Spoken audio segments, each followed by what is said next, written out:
What's up, my elevated nation? Today we are actually going to be picking things up on the F30. I know this sounds crazy. I think a lot of you guys may have forgotten, including myself. I think I forgot that I even own this car. There's just so many issues going on with it as of the last few months that I kind of decided to just stop driving it until I figured out my course of action with it. I won't go over everything that is wrong with it in today's video. Basically what we're going to do is start with one of the problems and just get that fixed. Start building up some momentum, some confidence back in this car. Just start to get it right again, because like I said, there's a laundry list of issues going on with it right now. A lot of it isn't too complicated to fix. I just need to get around to doing it and spending money on the parts. But luckily today I have one part that I need to fix one issue that is wrong with this F30. If you guys are new to the channel, my name is Connor. I make a lot of DIY content revolving around my two cars, the Honda Prelude and the Bmw F30. If you guys are interested in subscribing and learning more about these issues that we'll be fixing over the next, I don't know, probably a couple months, to be honest with you, make sure you subscribe down below. But today we're going to go ahead and fix an issue with the air ride. I have to replace the check valve that I'm pretty sure has been leaking for the last probably 6 months. Every time I open the car in the morning, it's basically drawn out to 0 PSI in the tank. So I'll show you guys real quick what that looks like. Like I said, on a daily basis, this thing just empties out. So every time I unlock the car, like that, you'll typically hear my compressor running. And that's because the tank keeps dropping. Every time the battery turns back onto the car, the compressor starts to run again. So in typical fashion, I will come out to the car, get ready to start it, come out here, and today's actually not that bad. It only dropped about 30 PSI. Normally this number up here reads 149 or 150. Some days I'll come out here, or if it's been a couple days, this thing will be totally zeroed out. The bags stay filled up, but the tank just cannot hold air. Normally what I would recommend doing if you're running into air suspension issues where you have a leak, grab a bottle of dish soap and water, just any soapy water will do. Just go around to all the fittings in the tank where all the hoses meet up, pretty much everywhere that you can hit with some soapy water. If it is starting to lose air through a line or through a fitting, you'll see some bubbles start to pop up, and that will obviously dictate exactly where that leak is. But in my case, I've already checked all the fittings everywhere, all the fittings that run to the tank, all the fittings that run down to my manifold, pardon my fishing pole. Yeah, I've checked all these lines, pretty much everything. I've checked them down by the bags themselves, and nothing is basically showing any signs of a leak. If you're running into an issue where you're not finding any leaks at all, this guy right here might be your culprit. This check valve that I have seated onto the air tank that runs basically to the compressor via this line right here, goes down into the compressor. This is probably what is causing my issue, is the seals in this check valve don't, or they wear out over time, and it starts to leak air from the tank. And that is basically why the tank keeps dropping and the compressor keeps wanting to turn on to fill the tank up. Now, this is not the end of the world. Like I said, I've had this issue now for probably, I'm not gonna lie, it's probably been like 6 months that it's been starting to get worse, and just, it's been doing it. So I wanna fix it today, but I just wanted to show you guys real quick. If it's in my pocket still, which it is, I still have the original check valve that came with my kit. It just looks like this, and today we're gonna go ahead and basically swap the SMC valve with this one and see if it holds air a little bit better. Now, another issue I want to address before we go and start replacing that check valve is behind here, where I have a lot of, or I guess all of my wiring for my air ride. So if you pull that out, it kind of looks like a little bit of a mess. It is somewhat organized, trust me on that. The fuse that is tied to my air ride that goes right in this guy here was also popping all the time, and I wasn't sure if it was because the tank was leaking and the compressor was running while the car was shut off, so it was putting stress on the battery, popping a fuse and stuff.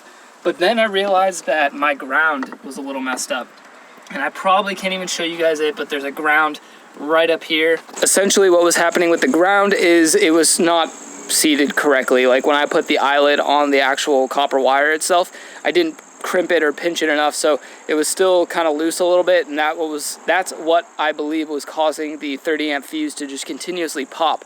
Probably mixed with the fact that the compressor was running when the car was off all the time and putting extra strain on the battery. I'm sure that had something to do with it, but I think the biggest portion was the ground being a little bit wacky. So to get started on this, we first need to disconnect the air ride from the power, so that way the compressor is not going to be running while I have everything disconnected.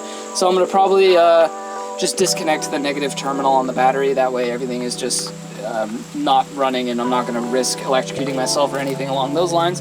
And then we're going to basically empty the tank of all its air, so that way we can get that fitting replaced. First, I'm gonna grab my 10 mil and I'm gonna basically unscrew the bolt that holds on the negative side of the battery and get that pulled off so we no longer have any electric going on. I do recommend make sure you have your key in your pocket in case you shut the trunk lid or something and the key's inside, then you're really kind of SOL. But with the battery disconnected, if you did happen to close the trunk or something, you can use the actual key that's in your fob to unlock the door. So just a quick tip, you don't want to lock this inside the car. We've disconnected the negative side of the battery, no more power running through the car, and we can go ahead and air out this tank, which basically I'm going to do by using this little nozzle on the bottom. This is my manual drain and fill valve, so I can either open this up like a bike tire and just hold that down to release the air, or I can use this valve here to release the air a bit quicker. So I'm going to basically get all the air out of the tank, that way we can get that fitting off.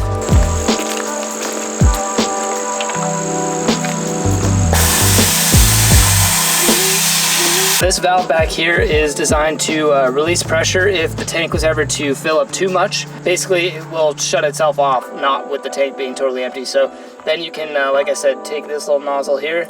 Oh my water. Okay, take that little nozzle and just spray all the air out. You'll probably want to do this for, well, until the air stops. You want this tank to be empty. Now, we've got barely any air left in there, and I think that should be good enough to remove this line here. So you want to push it in if you have the same little fittings, and then you want to pull the line out. So just like that. Now we've got this whole little assembly here disconnected. We can put a wrench on it and get it off the tank. For ease of access, I've actually folded down my rear seat to get at this valve here. This is the one we need to pull off of the tank. None of my wrenches seem to be lining up, so I'm going to use an adjustable, which, I mean, I don't totally recommend, but it works. You know, it's the same thing. So we're going to go ahead and try and break that loose, which I'm probably going to do with two hands and very precise, I guess, pressure, because I do not want to crack this. I think this is an aluminum tank, so the threading would also be aluminum. It's prone to cracking, so you don't want that to happen. So I'm gonna basically try and get this off with the monkey wrench here, and I will catch up with you guys when there's a giant hole in my tank and we have this piece removed. Not too bad at all. Broke that free and just spins right out. Oh, don't drop it if you can. But here is what I believe to be the culprit. Now, I could be totally wrong, but I feel like I remember reading this somewhere with someone who had a similar problem with their check valve. And when they took it off, they were able to blow air through both ends. So this is what I believe to be the broken check valve. So definitely air coming through there. I'm not going to put my mouth on that side, but air coming through both ways, which I believe is not supposed to happen. There's a valve in there that's supposed to seal closed, and that prevents air from moving when it's not supposed to. If we take the new one or the old new one, you guys get what I'm saying. We do the same thing. Some air that way.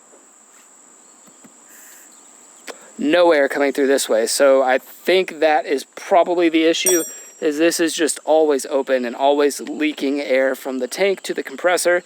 The compressor can't hold that pressure that the tank can, so it's just spewing out somewhere along the way. Next, what we got to do is get this gold push to fitting on here off. So I'm gonna basically take the same monkey wrench and then another wrench on that to remove that, and then we can get it set up on the new one here. And now with this fitting cleaned up, I've gotten about 90% of the Teflon tape off.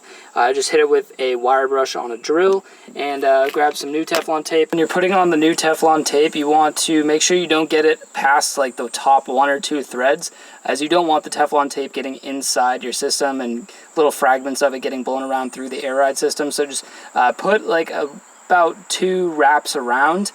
Make sure you're going in the correct direction. Basically, I believe it would be the opposite of the way the threads go in. So you want to, it's a little bit of practice. You want to make sure you're doing the Teflon tape right. So I'll leave it up to the plumbers and whatnot to educate you guys on that. But I'm going to put some Teflon tape on this and get it seated back into this guy here on the check valve. Okay, so now here you can see we put the Teflon tape on this little guy.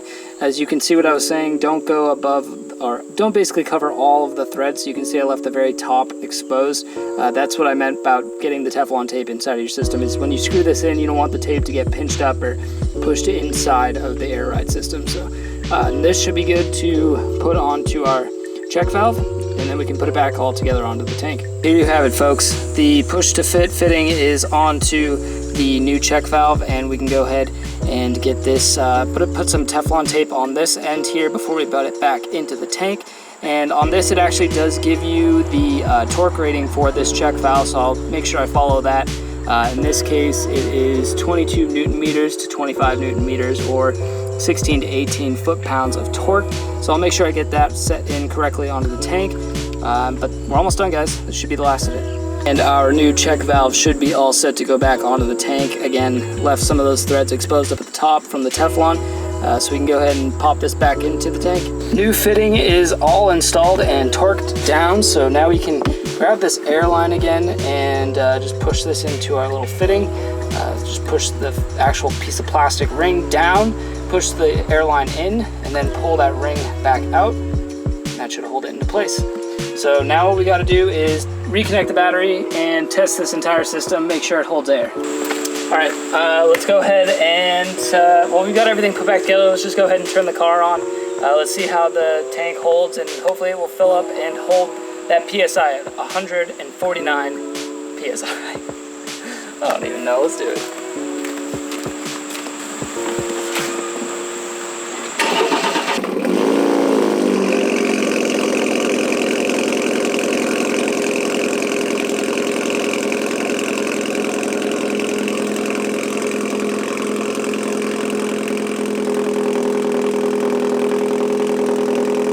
If you guys want to learn more about continuous issues on this car, make sure you hit that subscribe button, because we're going to be dealing with this next. The reason the cold start is on is because I'm actually flashed back to my stock tune, which is related to another issue. So like I said, guys, if you want to learn more about the issues going on with this F30 and how I'm going to basically go about fixing them, make sure you hit that sub button, notification bell, so you know when I upload. But let's jump in the car and see if the tank holds air. We got beautiful Christmas tree dashboard going on right now. It's awesome.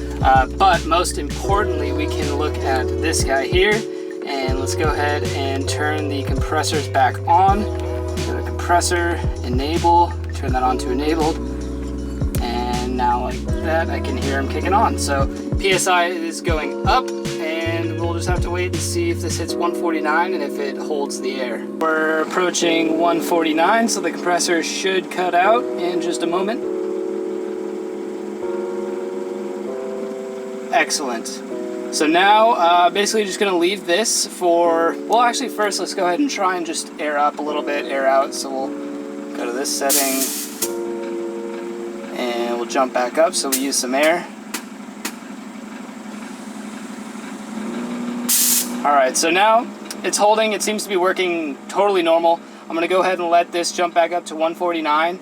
And I'll probably leave it sitting for maybe a couple hours and come back and see if it's still at 149, or if that check valve is, I guess, broken too, or maybe it's a different issue altogether. But let's see in about an hour. All right, guys, it has been about an hour, so I'm gonna go ahead and just check and see what this reading is at. 147. So, I mean, for an hour, I guess I would say that's pretty normal. Especially with it being hot out today, and like, I don't know, I feel like that's pretty normal. If it were to drop to like 140 between now and then, I would be more concerned, but just going down 2 PSI, really nothing to worry about. So unless over tonight it drops like dramatically and it's still doing the same thing as it was before, I'll update you guys. But as for now, I would say that's fixed, because even normally when I had the other check valve in, if the car was parked for even a little bit, like that would already be at like 130, 135 PSI. So far so good. I'm gonna go ahead and just leave it there, guys. And like I said, there's lots of content coming on this F30 and just fixing all the problems and whatnot. I will say this, I've decided I want to keep this car. I thought about selling it with all the issues. I was thinking about just doing what I had to get it back up into proper condition and then selling it. But you know what, I really do love this car. It's the car that started this channel for me. It's a car I've always wanted. I've always wanted a 3 Series BMW, and to have one that looks like this and normally drives really well, then I want to keep it for the long term. So needless to say, lots of parts are going to be going in on this F30, so stay tuned for that. And as always, guys, just hit that subscribe button, Comment down below if you have any suggestions, comments, concerns. And if you enjoyed this video at all, give it a big thumbs up, and I'll catch you guys in the next time. Keep elevating. I'll see you next time. Peace out.